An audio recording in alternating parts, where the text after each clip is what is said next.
sekalian, hari ini saya akan melakukan diseminasi modul 1.4 yaitu budaya positif. Sebelum kita awali, mari kita berdoa dan doa sesuai dengan keyakinan masing-masing. Mudah-mudahan apa yang kita peroleh dari modul 1.4 bisa kita terapkan di lingkungan sekolah kita. Amin ya rabbal alamin. Mari berdoa. Mulai.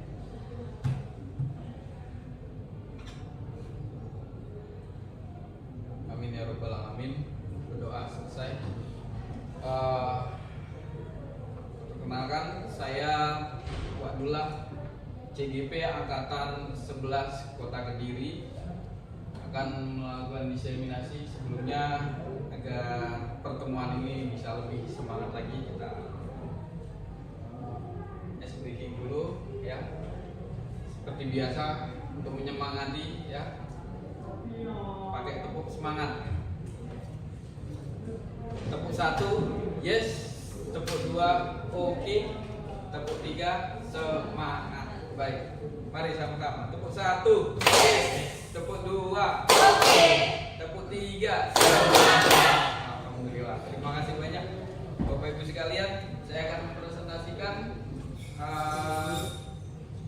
ini adalah budaya positif yang akan kita ciptakan di lingkungan sekolah. Yang pertama ada perubahan paradigma belajar. Penting ya, anak-anak itu kita bangun pemikirannya dulu, kemudian ada disiplin positif, ada nilai-nilai kebajikan, kemudian kebutuhan dasar manusia. Itu kita pahami bersama bahwa yang jelas setiap manusia memiliki kebutuhan hidup masing-masing.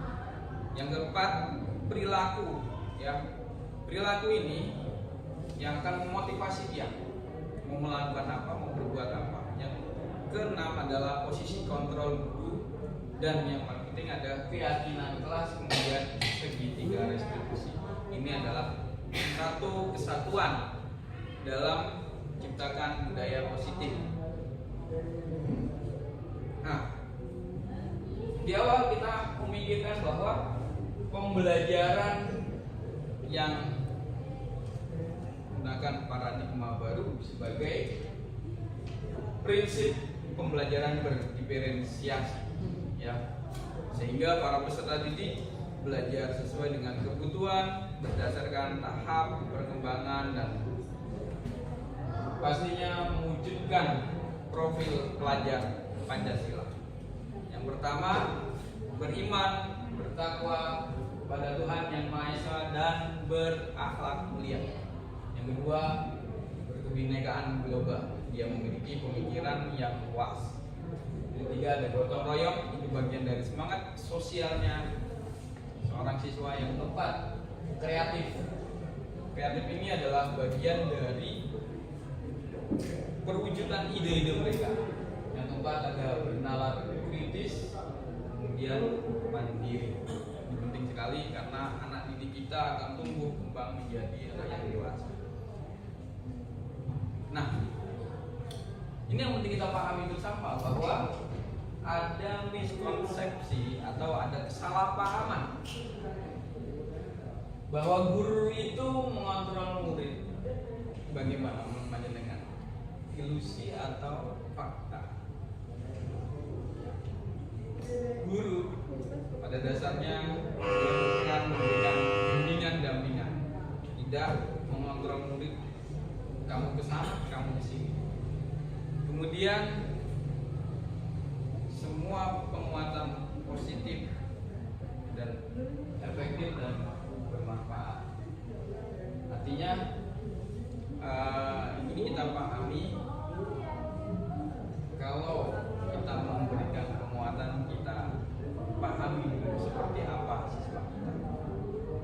Yang keempat, ada ilusi bahwa kritik dan merubah rasa bersalah mampu menguatkan karakter. Ini juga perlu kita jelaskan. Nah, yang keempat ini yang berbahaya, bahwa kita sebagai orang dewasa ya, punya otoritas, seolah-olah kita berhak untuk memaksa anak, mengarahkannya, walaupun sebenarnya anak akan tumbuh kembang dia sesuai dengan kodrat zaman dan kodrat alamnya, sebagaimana yang diajarkan Ki Hajar Dewantara. Ini sebagai perubahan paradigma bagi kita. Bagaimana stimulus respon dan kemudian teori kontrol kita pahami bersama, Bapak Ibu sekalian.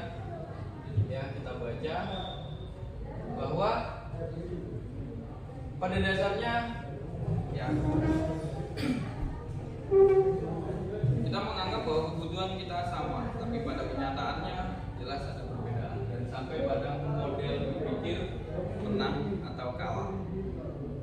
Artinya kita ingin memberikan solusi terbaik bagi anak kita. Di sini, kalau kita sudah memahami bagaimana paradigma berpikir murid, ada yang kita kenal dengan disiplin positif. Jadi disiplin positif ini berasal dari kata disiplin yang artinya belajar, mengacu pada disiplin diri, ya, tanggung jawab apa yang dilakukan berdasarkan nilai-nilai. Mohon izin Pak Pran bisa memberikan masukan disiplin itu sebagaimana seperti yang pernah Pak melakukan waktu menjadi tatib. Iya, sebenarnya anak-anak kita ini kan harus didamping terkait dengan disiplin mereka, karena mereka tidak belum sampai pada tingkat kesadaran pentingnya disiplin bagi kehidupan mereka. Sekarang mereka berpikirkan biasa-biasa saja, tapi mereka tidak berpikir bahwa betapa pentingnya disiplin pada saat mereka sampai pada tingkat bekerja dan lain-lain. Saya berikan contoh satu. Saya tangani salah satu anak yang ada di Semalam sini, sulit sekali untuk diatur disiplin ini. Saya mengatakan bahwa sangat sulit nanti kalau pada saat bekerja atau sekolah lanjut. Setelah itu saya ketemu dia, setelah dia tamat dia bekerja di polsek traktor terkan. Setelah itu dia bekerja hanya 2 bulan. Setelah itu dia keluar, saya ketemu dia, loh, tidak bekerja lagi sebentar, dia terlalu jauh ketat sekali. Oke. Setelah itu dia bekerja lagi di salah satu sekolah TK. Kemudian tidak lama dia keluar lagi. Nah, karena aturannya orang kan harus datang pagi, lalu datang pagi karena dia ini maunya gitu. Jadi datang semaunya dia. Nah, itu akhirnya saya ya dalam hati saya kerja, dulu kamu sulit ya. Jadi sekarang kamu akan mengalaminya sendiri. Nah, setelah itu dari TK itu dia keluar lagi, akhirnya pergi kuliah di mana saya tidak tahu lagi sekarang dia sudah tamat atau belum. Itu hal-hal yang mungkin sederhana bagi mereka, tapi dampaknya sangat besar. Terima kasih Pak Pran bisa memberikan aku bagian dari habit atau pembiasaan disiplin positif yang terbentuk nanti akan menjadikan sebuah kepribadian bagi anak. Kemudian ada nilai kebajikan yang disepakati bersama, ya, bahwa nilai kebajikan ini siapapun, guru, murid, dan orang tua itu memiliki pemahaman yang sama. Ada profil pelajar Pancasila, ada PYP atau Ibu Primary Yes, kemudian life skill. Artinya ini nilai kebijakan atau nilai kebajikan yang perlu kita pahami lebih dalam. Nah, kita masuk pada kebutuhan dasar manusia. Kodrat kita sebagai makhluk sosial, makhluk individu, dan kita pasti akan mengembangkan, ya. Pertama, secara kodrati kita lakukan untuk mendapatkan apa yang kita inginkan. Seluruh tindakan yang kita lakukan pasti punya tujuan, ya.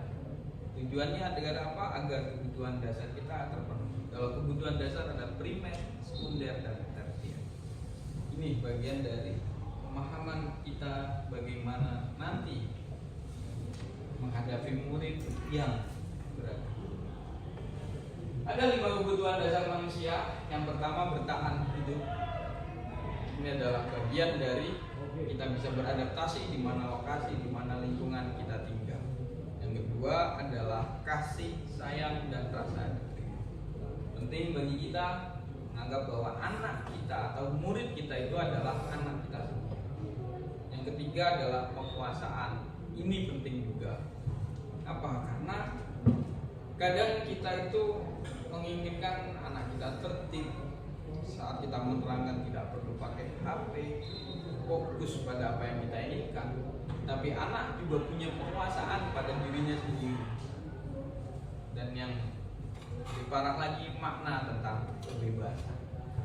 Tidak semuanya harus bebas dia lakukan. Ya. Dan yang terakhir adalah kesenangan. Ini 5 kebutuhan dasar manusia dan itu dilakukan oleh anak-anak kita juga. Nah kemudian kalau kita juga tahu ada 5 kebutuhan dasar, ada motivasi. Ada motivasi ekstrinsik, ada motivasi intrinsik. Itu artinya setiap manusia itu memiliki motivasi yang datang dari luar dan datang dari dalam. Ya bisa kita pahami bersama. Motivasi ini artinya apa? Orang ingin merasa dihargai, orang ingin merasa dihormati. Itu adalah bagian dari apa yang diinginkan oleh anak-anak kita. Kemudian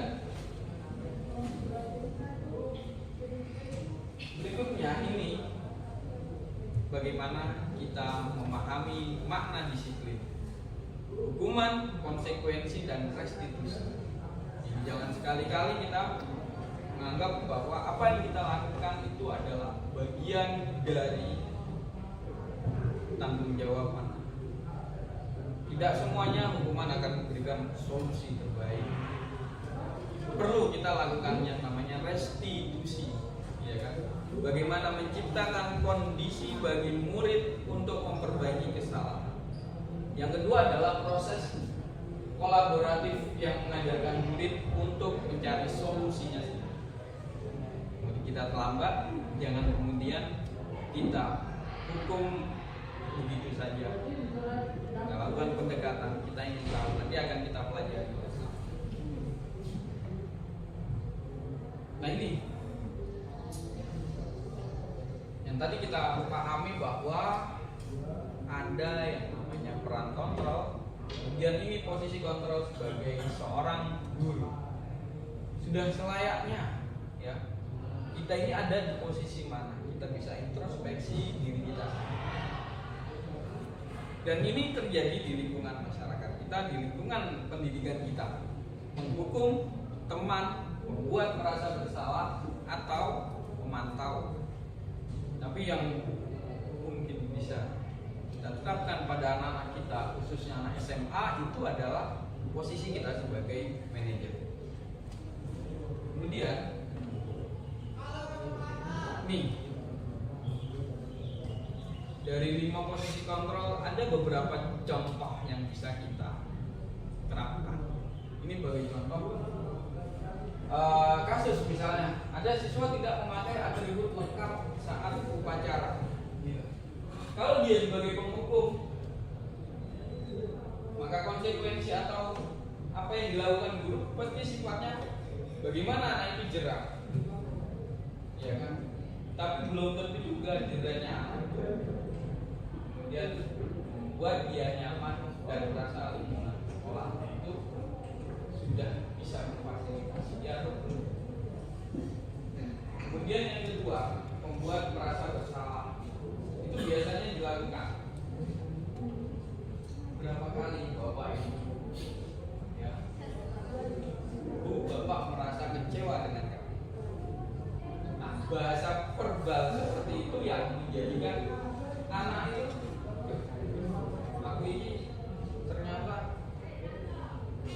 tidak pakai seragam aja salah. Ini ada 2 contoh. Kemudian berikutnya, kalau posisi guru sebagai teman, komunikasinya itu lebih sifatnya luar bagaimana murid dan guru merasa nyaman. Ayo dong ikuti aturan sekolah. Jadi lebih pada ajakan. Kemudian pemantau ini ya sifatnya guru akan mengobservasi siswa dan guru akan mencarikan bagaimana langkah berikutnya. Kamu sudah melanggar peraturan sekolah, kamu tahu konsekuensinya. Nah, setelah kamu upacara, ya, jangan lupa kamu beli atribut di koperasi dan jangan diulang. Itu pemantau. Nah, ini ada posisi kontrol seorang guru yang baiknya kita lakukan. Apakah kamu tahu kesalahanmu? Kira-kira bagaimana kamu memperbaiki? Kalau kita sebagai manajer, layaknya sebuah perusahaan besar, kita akan memberikan treatment, panduan, dan berikan arahan. Tidak menyalahkan, kemudian tidak menghukum diri saja. Gitu ya. Bagian dari peran 5 posisi kontrol. Oke. Saya mohon pada panjenengan sekalian kita bisa merefleksikan posisi kontrol apa saya. Gitu ya. Ini membuat merasa bersalah biasanya kalimat-kalimat yang dipakai seperti itu. Kemudian yang kedua sebagai penghukum. Kalimat yang biasa dikatakan gitu. Kamu tidak pernah benar melakukan. Seolah-olah anak itu selalu salah. Yang ketiga, manajer, apa rencanamu untuk menyelesaikan masalah? Kasih tahu permasalahannya dan berikan solusi terbaik untuk dia. Yang terakhir ada posisi sebagai teman. Jadi mohon izin Bapak Ibu sekalian, saya tidak menggurui panjenengan. Ini adalah bagian dari sharing kita, ya, bagaimana menciptakan budaya positif yang ada di sekolah. Jadi itu sebagai gambaran kalau posisi kontrol pemantau, ya, kamu tidak pernah mendapatkan nilai jika tidak mengerjakan tugas. Guru itu tidak memberikan solusi, dia hanya memantau bahwa kamu salah, tapi tidak carikan jalan. Nah, ini berikutnya kita pahami bersama kalau kita di awal tahun ajaran kita lakukan yang namanya proses kontrak belajar atau keyakinan kelas. Saya mohon izin, mungkin kita punya pengalaman keyakinan kelas yang dibentuk di kelasnya panjenengan sebagai tatib dan juga sebagai wali kelas.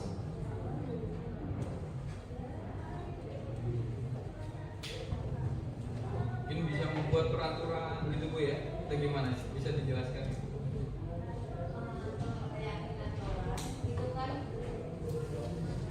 bagaimana anak-anak kita itu bisa menaati apa yang mereka inginkan. Jadi sebelum kalau di kelas kita membuat keyakinan kelas, berarti kan anak akan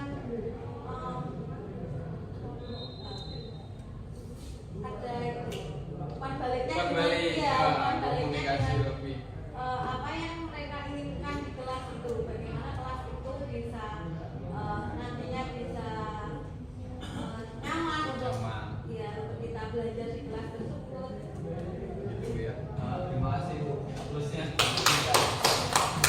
keyakinan kelas memberikan rasa nyaman bagi siswa itu penting sekali. Yang kedua, kita pahami juga bagaimana pembentukan keyakinan kelas. Tadi sudah digambarkan oleh Bu Dita bagaimana anak itu nyaman karena keyakinan kelas itu sifatnya yang masih berupa angan atau ide, makanya sifatnya abstrak, kemudian pernyataannya universal, dibuat dalam pernyataan positif sedikit saja agar mudah diingat, misalnya sopan, santun, menjaga ketertiban, menjaga kebersihan, ya, sesuai dengan kondisi kelas. Kemudian yang terakhir, semua warga sekolah selalu dilibatkan dalam membuat keyakinan.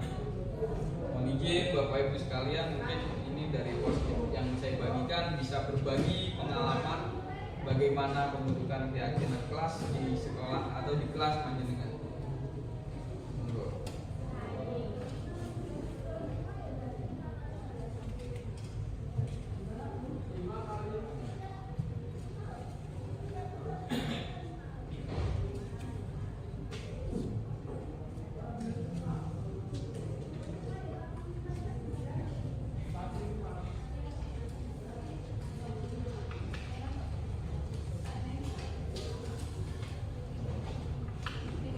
Yaitu kita berbagi pengalaman dalam pembentukan keyakinan kelas di sekolah. Kalau tadi sudah kita sampaikan ada kontrol ini ya sebagai materi terakhir yang ingin saya sampaikan setelah saya belajar di forum bersama fasilitator dan pengajar praktek saya di program guru penggerak ini, yaitu segitiga restitusi. Jadi segitiga restitusi ini ada segitiga yang kita terapkan untuk membentuk atau merubah cara berpikir dan perilaku siswa. Yang pertama menstabilkan identitas, kemudian memvalidasi tindakan yang salah, yang terakhir adalah menanyakan keyakinan. Untuk anak-anak kita tidak serta-merta kita salahkan, tapi kita berikan tuntunan, kita ingin tahu apa penyebab dari dia melakukan kesalahan. Ya, makanya di situ dikatakan segitiga restitusi sebagai suatu proses dialog agar guru dan murid bisa menghasilkan pemahaman atau perilaku yang mandiri dan bertanggung jawab. Oke, kita bedah satu persatu bagaimana kita menstabilkan identitas. Menstabilkan identitas yaitu dengan kalimat-kalimat buat salah itu wajar, tidak ada manusia yang sempurna. Bapak Ibu juga pernah melakukan salah. Bapak Ibu tidak ingin mencari siapa yang salah. Bapak Ibu akan mencari solusi dan kamu juga berlaku. Ini maksud dari prinsip menstabilkan identitas. Seperti contoh tadi, ada anak terlambat, kita kasih pendekatan dulu. Bapak Ibu paham, mungkin kamu ada alasan bahwa kamu terlambat. Terlambat itu bukan sepenuhnya kesalahan kamu, mungkin ada alasan. Itu sebagai bagian dari menstabilkan identitas. Kemudian yang kedua ada validasi tindakan yang salah. Ini juga kita pahami bahwa untuk mengetahui bahwa anak itu ya melakukan sebuah kesalahan pasti ada alasan. Kedua, ya mungkin bisa saja melakukan perbuatan yang buruk. Ini validasi tindakan yang salah. Tetap kita meyakini bahwa terlambat itu salah. Ya. Atau mungkin dengan kalimat kamu patut bangga karena telah melindungi sesuatu yang penting bagimu. Itu biasanya terjadi kalau anak diganggu, kalau anak kemudian ada persinggungan, kemudian kamu melakukannya karena mempertahankan sesuatu yang penting. Itu sebagai bagian dari segitiga restitusi validasi tindakan yang salah. Kemudian yang terakhir adalah menanyakan keyakinan. Kalau tadi kita membuat keyakinan kelas, kita membuat sebuah kesepakatan, ya. Anak-anak kita arahkan lagi, kita kasih tahu, kamu sadar bahwa apa yang kamu lakukan itu sesuai tidak dengan keyakinan itu. Kemudian nilai apa yang sudah disepakati, kemudian seperti apa gambaran sebuah kelas yang ideal, atau kamu ingin menjadi apa. Ini sebagai bagian dari keyakinan kelas. Baik, ini sudah masuk pada sisi bagaimana segitiga restitusi kita terapkan di kelas. Mungkin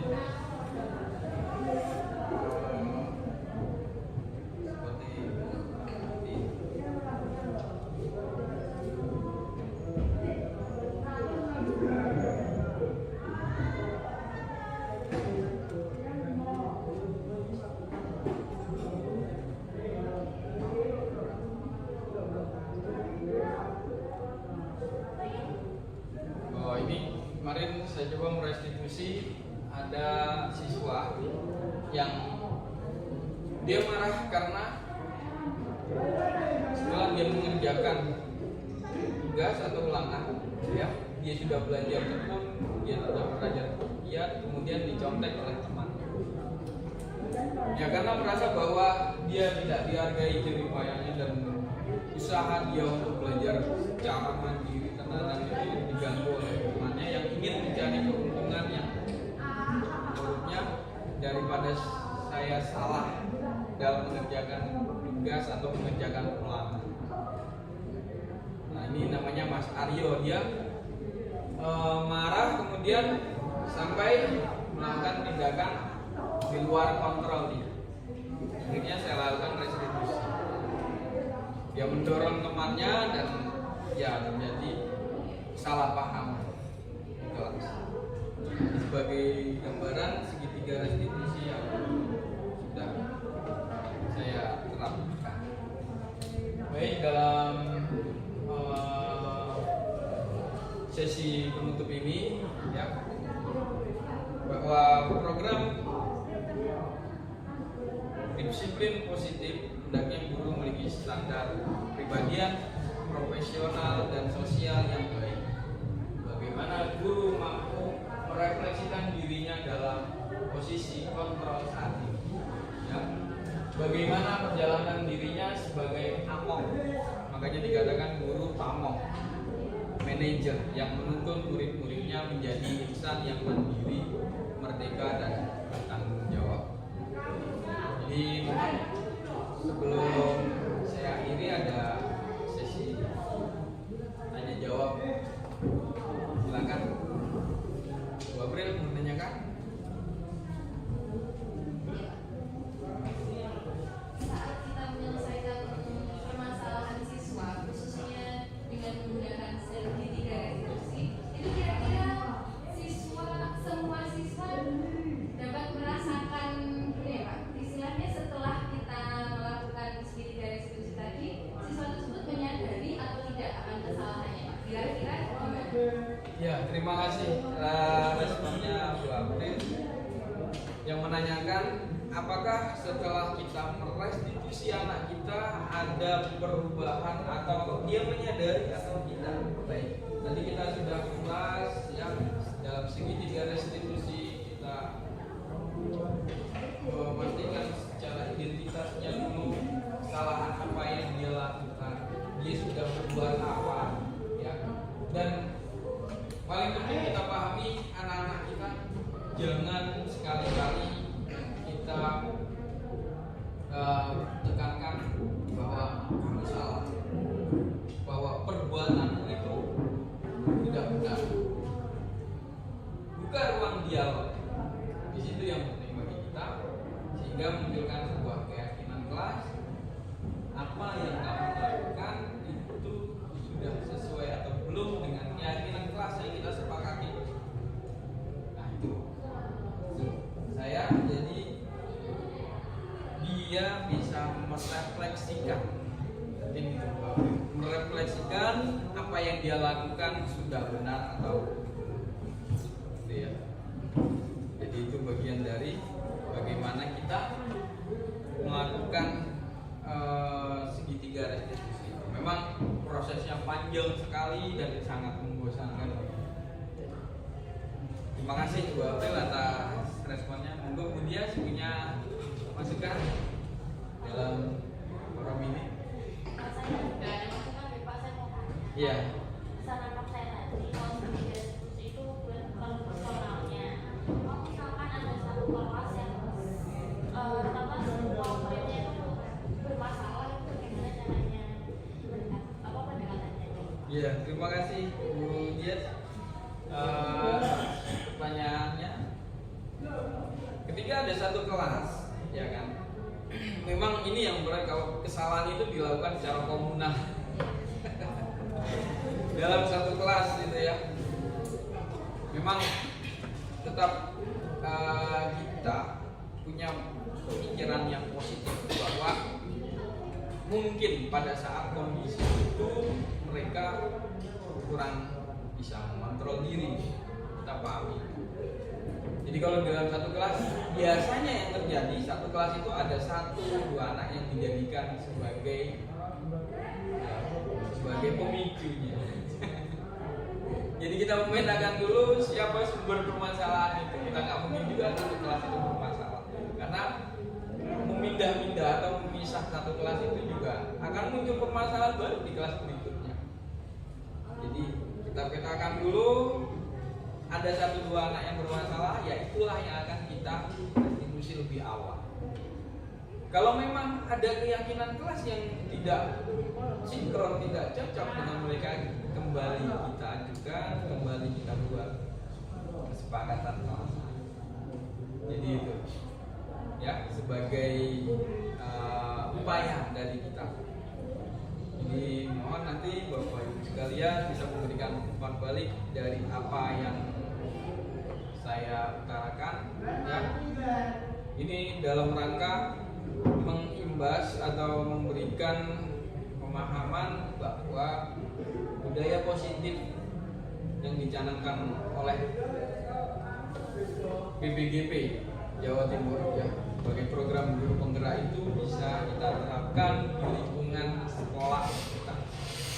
Kita memahami ada peran kontrol kita sebagai guru.